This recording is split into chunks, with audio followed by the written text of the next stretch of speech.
अस्सलाम वालेकुम। 23 अगस्त एसएसपी जिला सेंट्रल किशान शफीक सिद्दीकी साहब की खुसूसी हिदायत पर एसएचओ बिलाल कानूनी अल्लाह बख्शी फिलहाल ऑपरेशन एसएचओ साहब मौजूद है। इस वक्त बड़ा क्रैकडाउन, मंशात के तमाम अड्डों को मस्मार कर दिया गया।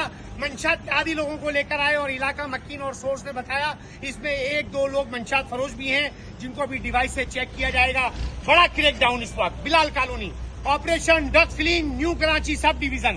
चले उतारे इनको, नीचे उतरे, बस बस चले उतरे, जल्दी उतरे। हेड मोहर्रर जिशान दिखाए मौजूद।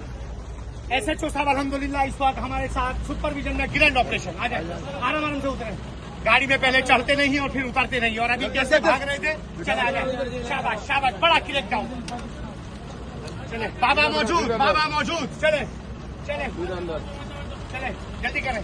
शाबाश शाबाश शाबाश, जल्दी उतरो, जल्दी यार कवर करो, यासिर जाओ यार, वहाँ पे भाग जाएंगे। जल्दी करो जल्दी करो जल्दी करो। शाबाश शाबाश शाबाश। आज आपने देखा पुलिस का पलटना, झपटना और पकड़ना, किसी एक को भी नहीं भागने दिया। पुलिस का आज बड़ा एक्शन।